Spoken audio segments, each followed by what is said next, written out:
बिस्मिल्लाहिर्रहमानिर्रहीम। अस्सलाम वालेकुम। मेरा नाम है professor Khalid Hakim. Study with scholarship 2025 के इस एपिसोड में आज हम बात करेंगे जापानीज गवर्नमेंट की तरफ से मिलने वाली स्कॉलरशिप के बारे में। आपको पता है कि मैं वीडियोस बनाता रहता हूँ। मुख्तलिफ जो भी स्कॉलरशिप्स अवेलेबल होते हैं, ज़्यादातर उसमें मास्टर्स और पीएचडी के स्कॉलरशिप्स अवेलेबल होते हैं। बहुत सारे बच्चों ने मुझे लिखा कि आप यूजी के बारे में यानी अंडर ग्रेजुएट कोर्सेज के बारे में भी इंटरनेशनल स्कॉलरशिप के बारे में हमें मुतला करें।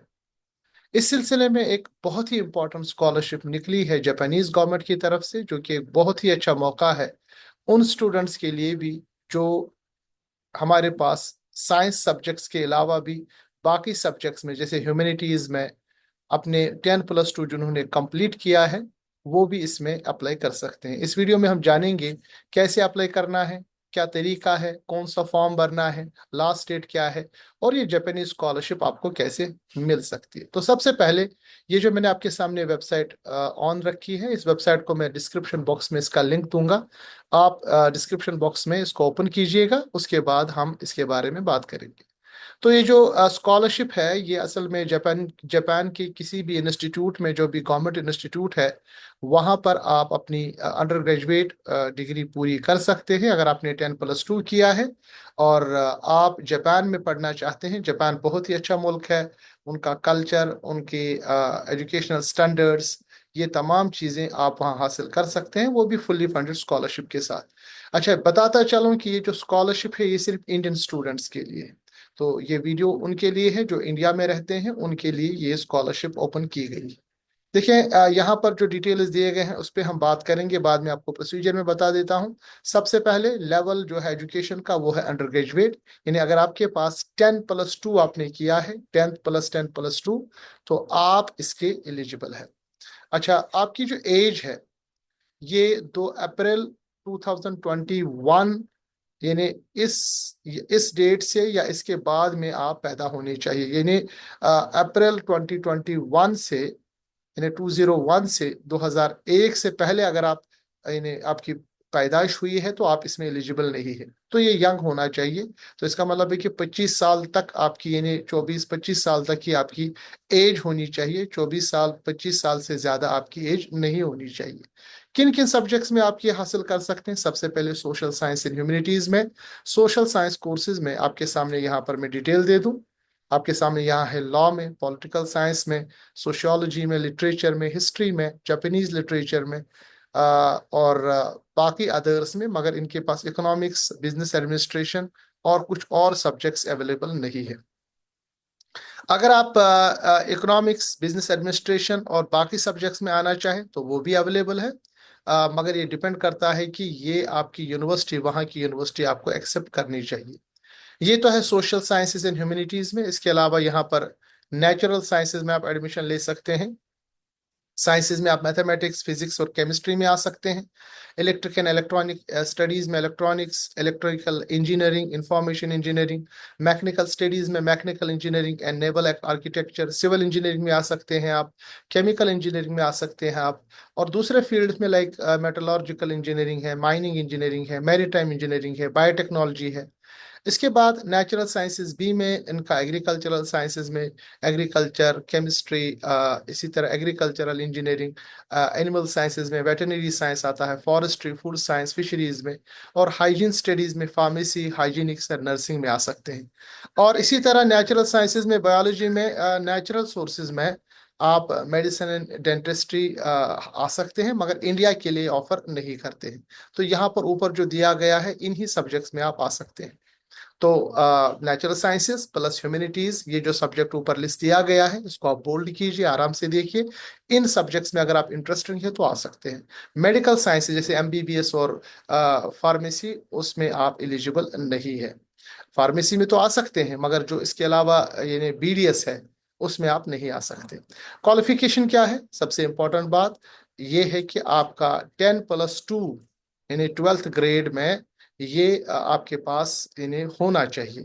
इसका आपके पास एग्जामिनेशन आपने दिया होगा और उसका रिजल्ट भी आना चाहिए, और मिनिमम जो मार्क्स है वो 80% होने चाहिए। इंपॉर्टेंट बात यह है कि आपका 12th ग्रेड में मिनिमम 80% मार्क्स होने चाहिए, और इसी तरह 10th ग्रेड में भी 80% मार्क्स होने चाहिए। और अगर इससे कम थोड़ा सा होगा, मगर ओवरऑल आपका क्राइटेरिया अच्छा होगा, इन्हें 10th में कम है और 12th में ज्यादा है 80 से, वो भी एक्सेप्टेड है। और अगर आप 10th में ज्यादा है 12th में थोड़ा सा कम है, वो भी एक्सेप्टेड है। मगर ओवरऑल अगर आपके 80% मार्क्स ज्यादा है दोनों साइड में, 10th और 12th, तो आपका एडमिशन मतलब उसके चांसेस बहुत बढ़ जाते हैं। और इन्हें ये भी लिखा है कि अगर आपके पास जापानीज लैंग्वेज का कोई प्रोफिशिएंसी कोर्स है, या कोई जापानीज का आपका डिप्लोमा कोर्स है, तो प्रेफरेंस दी जाएगी उन बच्चों को, मगर ये जरूरी नहीं है। अगर हम बात करेंगे स्कॉलरशिप की, तो इन्होंने ये लिखा है कि जो स्कॉलरशिप है ये आपको 5 साल तक देंगे। उसमें अप्रैल 26 से लेके मार्च 2031 तक ये स्कॉलरशिप देंगे, जिसमें पहले साल आपको जापानीज एजुकेशन दी जाएगी लैंग्वेज की, और उसके बाद बाकी 4 साल में आपकी ये डिग्री पूरी होगी।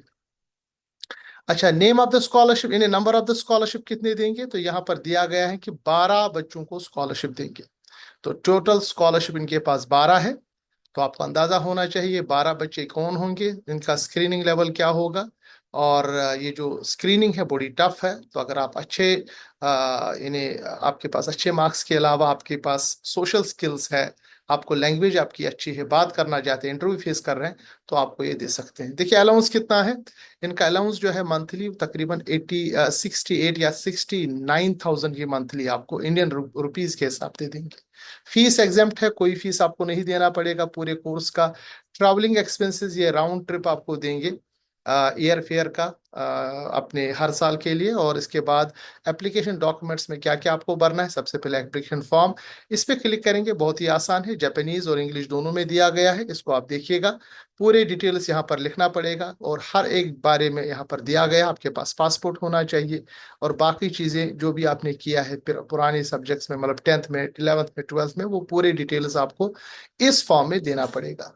इसी तरह सर्टिफिकेट ऑफ हेल्थ पे जब क्लिक करेंगे, तो आपको हेल्थ सर्टिफिकेट आपको आपके जो हॉस्पिटल से, लोकल हॉस्पिटल, गवर्नमेंट हॉस्पिटल से होगी, वो आपको यहाँ पर प्रोवाइड करनी पड़ेगी। ये फॉर्मेट दिया गया है। इसके अलावा हॉस्पिटल फॉर्मेट, ये जो इसके बाद यहाँ पर रिकमेंडेशन लेटर चाहिए, उसका भी उन्होंने सैंपल दिया है, किस तरह से रिकमेंडेशन लेटर आपको चाहिए। रिकमेंडेशन लेटर आपको कोई भी जो आपका टीचर रहा हो स्कूल में या कॉलेज में, या जो भी आपका प्रिंसिपल है वहां से ले सकते हैं। और फिर लिस्ट ऑफ डॉक्यूमेंट्स यहाँ पर दिया गया है, और क्या डॉक्यूमेंट चाहिए, उसमें आपका पासपोर्ट चाहिए, यहाँ हालांकि इसका लिस्ट नहीं दिया गया है। तो जो जो मेन चीजें ऊपर दी गई है ये आपके पास होना चाहिए।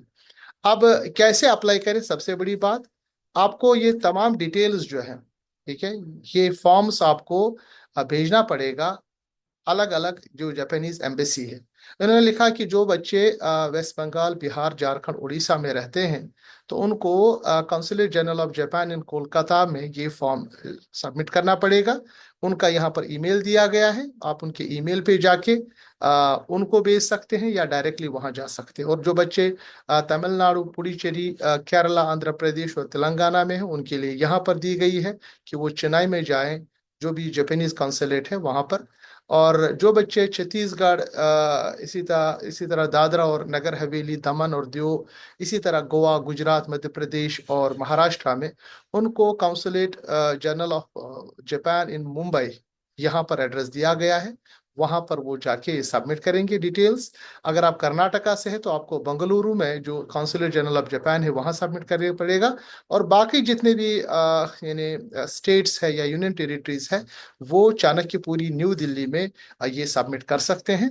और उन्होंने ये लिखा है कि ये एप्लीकेशन एक्सेप्ट नहीं करते ईमेल के जरिए, तो आपको ये तमाम डिटेल्स पोस्ट या कोरियर के जरिए वहां भेजना पड़ेगा, तो जाने की जरूरत नहीं, पोस्ट या कोरियर। इसके बाद यहाँ पर लिया गया है कि स्क्रीनिंग का क्या करेंगे, कि ये डिपेंड करता है कॉन्सुलेट के ऊपर।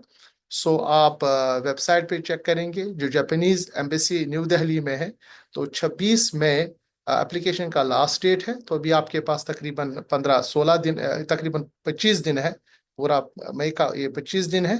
तो शॉर्ट लिस्ट जो होंगे on the basis of written test और इंटरव्यू, ये डिपेंड कर सकता है, रिटन टेस्ट भी ले सकते हैं, इंटरव्यू भी ले सकते हैं।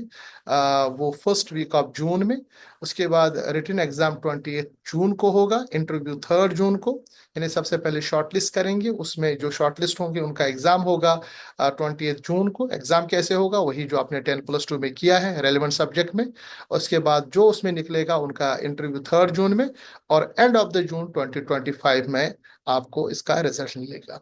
तो यहाँ पर पास एग्जामिनेशन क्वेश्चंस वगैरह कैसे हैं, किस तरह वो एग्जाम दिया गया है, यहाँ पर डिटेल्स दिए गए हैं, आप इसको पढ़ सकते हैं। एग्जाम्स वगैरह कैसे दिए जाते हैं, उसके क्वेश्चंस क्या होते हैं, ये पूरे डिटेल्स यहाँ पर दिए गए हैं। 2029 में क्या क्वेश्चन थे, आप यहाँ पर वो डाउनलोड करके देख सकते हैं कि किस तरह के एग्जाम के क्वेश्चन वहाँ आ सकते हैं।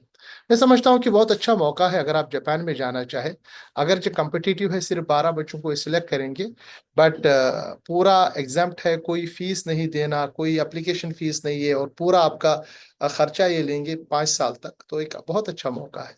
तो अगर आपके पास 80% मार्क्स है और आप चाहते हैं कि बाहर अपनी एजुकेशन हासिल करें अंडर ग्रेजुएट में, तो ये बहुत अच्छा मौका है। तो मैंने कोशिश की आपके सामने एक इम्पोर्टेंट इन्फॉर्मेशन लाने की। इसको आप देखिएगा, कोई भी सवाल हो तो आप ये जो हमारा रिप्लाई बॉक्स है उसमें डाल सकते हैं, डिस्क्रिप्शन में मैंने लिंक्स देनी है। और अगर आप 1-on-1 मुझसे आप काउंसलिंग या कंसल्टेशन चाहते हैं, तो टॉपमेट का भी मैं यहाँ पर अकाउंट दूंगा, उसमें आप अपना जो सेशन है वो बुक कर सकते हैं। अगले वीडियो में इंशाल्लाह मिलेंगे, तब तक के लिए अल्लाह हाफिज। और ये जो चैनल है, अगर आपको ये पसंद आती है तो उसको सब्सक्राइब करें, और इस इंफॉर्मेशन को अपने भाई बहनों के अंदर शेयर करें, अपने कम्युनिटीज में शेयर करें। मिलते हैं अगले वीडियो में, तब तक के लिए अल्लाह हाफिज, सलाम अलैकुम।